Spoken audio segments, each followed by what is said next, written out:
I see Representative Williams is here. Let's take up House Bill 5310. Then we'll get back to Representative Marzikowski's bill. Yes, Representative Canario would like his votes recorded. Good afternoon, Representative. Good afternoon, Chairman and members of the... You gave a wonderful reading of that poem today. Thank you very much. Thank it was you. Inspiring. And still I rise. Thank you for being there. House Bill 5310 has to do with arrest voting rights, and it's pretty simple. The act would afford arrestees who are held on an election day the opportunity to vote by provisional ballot in accordance with state law, and would require the Division of Sheriff to assist arrestees in registering to vote and applying for mail ballots if an arrestee is held within 60 days of an election. Clear cut. Many instances, someone gets arrested, they don't automatically go to trial or hearing and all that, and they are held in the intake. It could be happening during an election day. This person is not guilty of anything, and they should be able to cast their vote. Plain and simple. By not allowing them to do so, it's taking away their right, their voting rights. They are innocent until proven guilty. So with that, Mr. Chairman, members of the committee, I rest my case. Thank you, Representative Williams. Representative Corvese. Representative Williams, surprisingly, I find myself not necessarily opposing this bill. That is a blessing. That's because I like you. I am a little confused about one thing, though. Let's say an individual is already registered to vote and gets arrested, wants to exercise their right.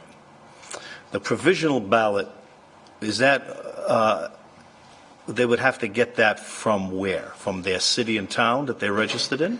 Yes, I would believe they Someone would. would have to acquire that for them. Yes.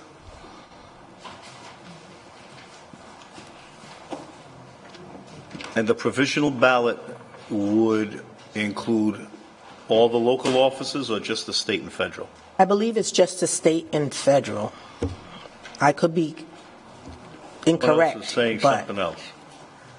possibly it may be the whole ballot. I always stand thought a corrected. provisional ballot did not necessarily have a right. local. Okay, thank you. If that needs to be corrected, we can do that because it's definitely a good bill. And if we need to do it right now, we certainly can. I don't necessarily disagree, Representative Williams. Thank you. Any further questions for Representative Williams? Thank you very much. Thank you Could we very hear much. from Randall Rose, Stephen Brown, and Rebecca Neves McGoldrick?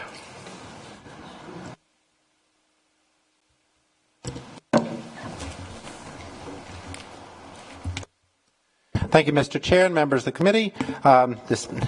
This bill is basically trying to put into effect something that I think the law already says, which is that you can't be denied the right to vote just because you're arrested. The law sets out what kind of criminal status is severe enough to deny you the right to vote, and it's when you're convicted of a felony. It does not say that people who are simply arrested and not convicted of anything should be denied the vote.